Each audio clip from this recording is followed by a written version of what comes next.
আন্দোলন করছে তাদের সঙ্গে কিন্তু কথা বলানো হবে এবং প্রতিনিধি দল তারা ভিতরে যাবে, তার পরবর্তী ক্ষেত্রে তারা কিন্তু তাদের দাবি সেখানে বলতে পারবে এবং পরবর্তী কি সিদ্ধান্ত হয় সেই দাবি বলার পরেই কিন্তু একেবারে সামনে আসবে পুলিশের পক্ষ থেকে। এই আশ্বস্ত করার পরে কিন্তু একেবারে সামনের যে গেট সেই গেট ফাঁকা করার পুলিশের পক্ষ থেকে বারবার বলা হচ্ছে।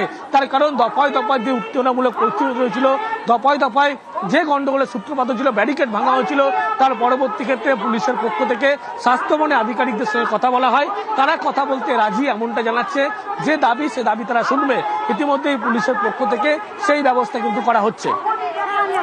অনুপ, তাহলে এই জায়গা থেকে প্রশ্ন যে স্বাস্থ্য ভবনের তরফ থেকে কি অফিসিয়ালি কিছু জানানো হয়েছে, মানে কথা বলার জন্য, বা এখান থেকে আশা কর্মীদের মধ্যে থেকে কতজন প্রতিনিধি দল তারা যাবেন, এই নিয়ে কোনো কমিউনিকেশন হয়েছে?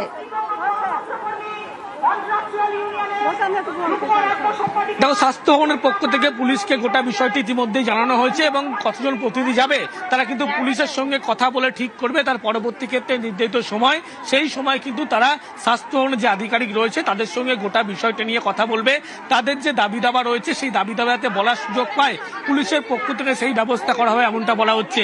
ইতিমধ্যেই বারবার বিধাননগর পুলিশের পক্ষ থেকে ডিসি একেবারে লক্ষ্য করে তিনি কিন্তু কথা বলেছেন, যারা আধিকারিক ভিতরে রয়েছেন তারা কথা বলতে রাজি, কিন্তু কতজনের প্রতিনিধি দল তারা সেখানে যাবে এই বিষয়টা কিন্তু একেবারে তাদের সঙ্গে কথা বলে বোঝানো হবে এমনটা বলা হচ্ছে।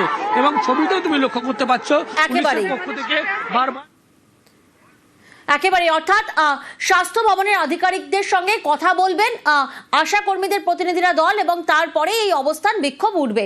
নজর রেখো অনুপ।